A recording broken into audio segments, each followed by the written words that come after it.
Joining us now, Carolyn Weems. Carolyn, a school board member in Virginia Beach. She's been elected 5 times. She's been on the ballot in Virginia Beach 5 times, winning all 5. She's a very formidable candidate, and she is one, I think, of 2, or maybe 3, we'll have to ask her, Republicans vying for the nomination in a primary to be held June 11th to succeed the retiring Frank Wagner, who took a job in the Northam administration at $150,000. So his pension could go from $9,000 to $75,000. This is the way the game is played. It's called the mini Richmond Swamp, but it is what it is. That's the rules, and you want to take the money, you know, that's what they do. It is what it is. So it's been done on both sides of the aisle. It's equal opportunity taking bigger pension money. This is what senators do. I mean, the Republicans have done it. The Democrats have done it. It goes both ways. I think the rule should be stopped. I don't think it's right.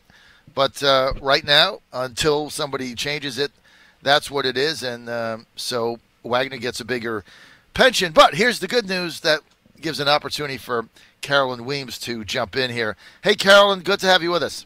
Good morning, John. I didn't realize you were a baseball dad. You know, I'm a baseball wife and a baseball mom. Tell me about your baseball wife. Well, my husband played baseball at Clemson, and then he was drafted by the Houston Astros. So, my favorite team. You know, when we were dating, so I got to go through some minor league ball, and then our son played for Baylor University, and he was drafted for the Padres. And is he still in?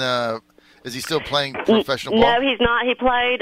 He got up to AAA, and then you know those injuries. He had 3 shoulder surgeries, and then he got hit in the face with a 97-mile-per-hour pitch, and so he's got 28 screws in his face and 7 titanium plates. But we're lucky that it wasn't any more serious. I mean, it could have been, you know, not just ending his career, but ending his life. So, but we love baseball. Well, I'm glad your son's okay, and making it to that level, as you know, was very hard. I played in college also, didn't get drafted, but that's a lot of fun. And also, I'm a lifelong Houston Astro fan, so I'm going to have to go back. What's your husband's first name? Billy. I'm going to have to look back at the Billy Weems file. That's all right. We've got the old uniform, you know. We've got the old uniform and a batting helmet from the Astros. What was that? Was that the rainbow one? Yeah, it sure was. The rainbow uniform. Yep. I didn't like those, to be honest with you. I never did, but although Nolan Ryan looked great in that. He was with the Astros at the end of that rainbow era. But it's interesting when you follow baseball, and especially when you have a child play at a high level. It's a lot of work, isn't it? Oh, my goodness, yes, it Traveling is. all over the place. So much fun, a lot of great memories. It is, certainly.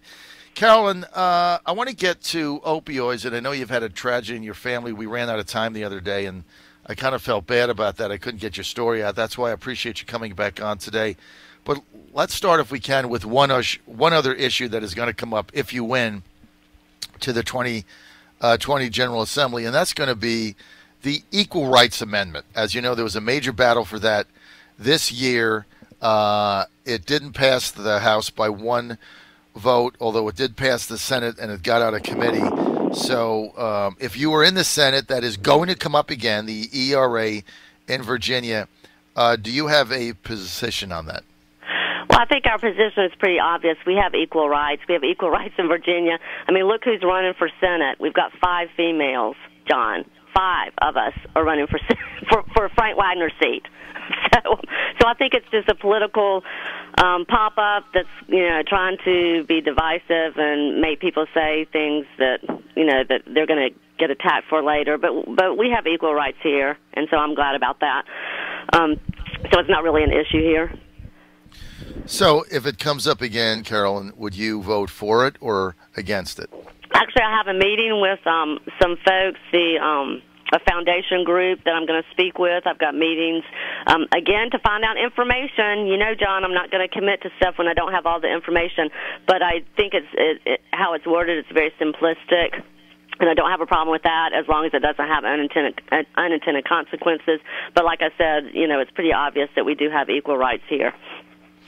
But I would love to talk about my story. I'm so glad that you invited me back because I was disappointed that we didn't get to the opioids because we're in the worst drug epidemic because of the death toll here. We've faced epidemics before when it comes to drug use and drug misuse, but nothing at all on the same scale as we are right now. 70,000 people died in America last year. 131 a day, John. A day. Every single day, parents are burying their children, their grandparents, their neighbors, and it's just it's completely out of hand. It is just terrible. And I speak out on this because, and it's not easy for me to speak out, and I'll probably get choked up.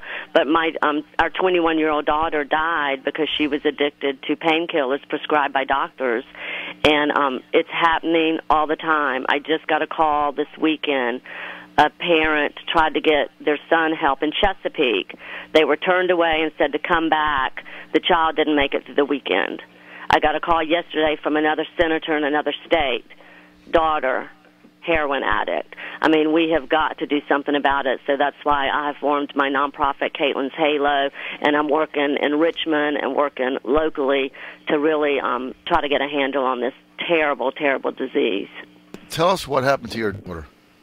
Well, she was a soccer player. All my kids, we had 5 children, and all of them were very athletic. Caitlin was our 4th, and she was probably the most athletic.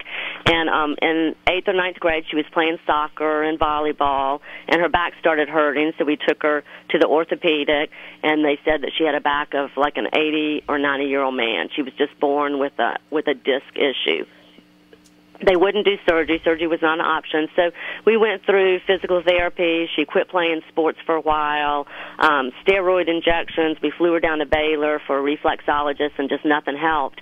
And then after a while, the doctors prescribed her heroin. I'm calling it heroin because now we know that these Oxycontin and very high-dose painkillers are made of the same ingredients. They're almost 100% the same as heroin because they all come from the opium and from the poppy plant. So she started taking painkillers, and before we realized it, she was addicted to the painkillers. And the thing is that I want to stress to parents and folks out there is we've got to get rid of the stigma of this disease because it is a disease. And Billy and I did things right. We're good parents.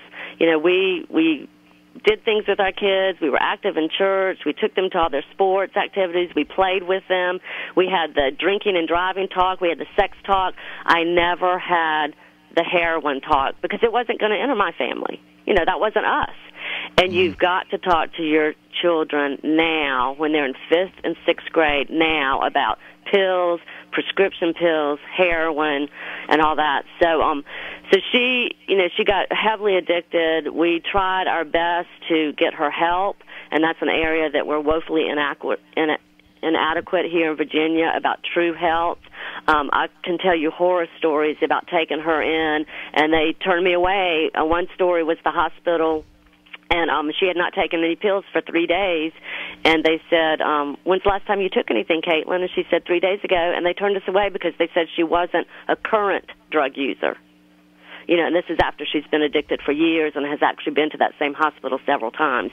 And so we've got to make sure that we have same-day access for these folks because if you turn them away, you're going to bury them. Once they're ready to get help, you have got to get them into a bed and got to get them into a program. And so she got addicted, the whole roller coaster of breaking that addiction, coming clean for months and months at a time. The longest period was when she was pregnant. She stayed off of any kind of drug for 14 months, and I know now how incredibly difficult that was, and I know how thankful I am that she was able to deliver a healthy baby who Billy and I are raising now. But then somebody introduced her to heroin, and basically it's cheaper to get, it's easier to get, and it gets to the pain quicker, and 3.5 months later she died of an overdose. So our story ended tragically. It's a bad ending, and it doesn't get easier, but we're going to use Caitlin's story to hopefully help folks in prevention and education. And, I was able to get a a House bill passed, and Governor Northam signed it this summer, that Virginia Beach City Schools we've redone the curriculum in health and physical education, so we actually have opioid-focused curriculum, and it's state mandated now. The bill requires all schools to have this curriculum, so it didn't cost anything because Virginia Beach, we did it, and so they're teaching opioid-focused curriculum first grade through 12th grade. And I'm so proud of that because kids are now going to know, and I'm proud that my Bryla, my granddaughter, is going to know about this. She already knows about opioids, and she's going to know her mom died of a disease, not of a moral failure. These are not people that are bad, and we're trying to, make them good people. These are sick people that need to get well. And so same-day access is important. Now if you have insurance to cover a residential treatment center, they will only cover 28 days. I mean, what insurance says, okay, we're only going to cover, a tenth of your treatment, and then good luck, and then turns you away and there's no place for you to go? What hospital, if you're having a heart attack, says, okay, well, it looks like you're about to have a real serious heart attack, you have the symptoms, but come back next week and, maybe we can fit you in. So we have got to change our language, change our stigma, our views, our perceptions, and treat these folks like what they are. They're patients. They're patients. So, I'm going to keep talking and keep fighting the fight. And another issue is legislatively we can help grandparents. There are so many grandparents in my position that are raising their children, and they don't get the same, benefits as if they were foster care. But for every one child in foster care, there are 19 others living with family, grandparents, and the high percentage is because their children have either died or their children are struggling with addiction. So there's a lot of things that we can do, but we have got to get serious about this. And unfortunately, in 1996, Purdue Pharmaceutical introduced OxyContin, and they were very fraudulent in how they told doctors that it's safe and non-addictive. So the doctors at that time were taught that, so you had a population becoming addicted to painkillers because in America around the year 2000 we decided we can't be in any emotional pain or physical pain. We used a lot more opioids than any other country.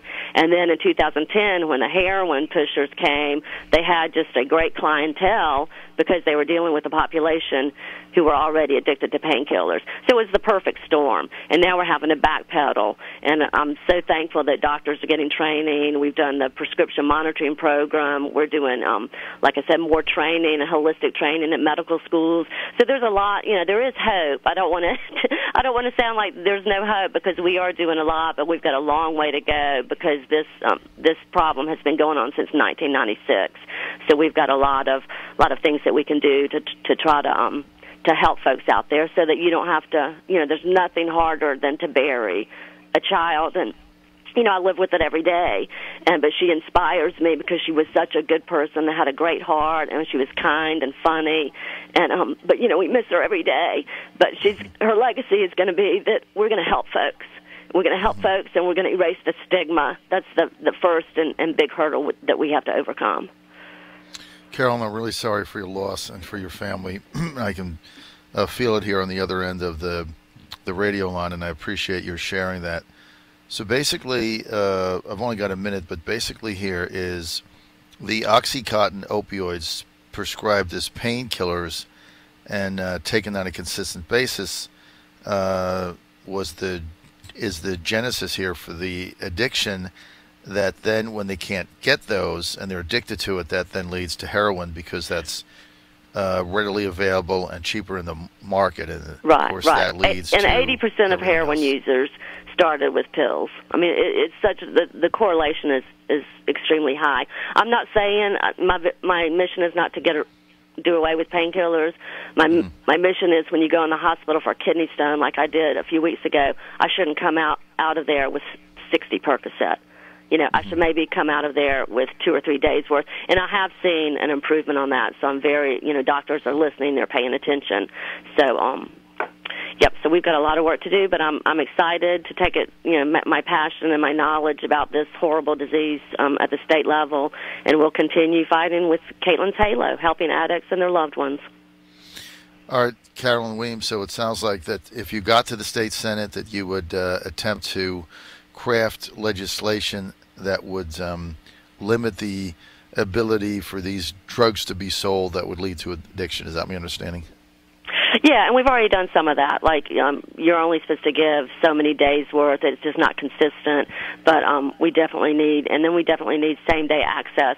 When I'm addicted to drugs and I go in, I don't need to be told, come back in a week or two. I need to have a bed right then. I need to have detox and a bed right then. And then also insurance companies need to be able to carry insurance. You need to be able to have insurance for your total treatment, not just a tenth of your treatment.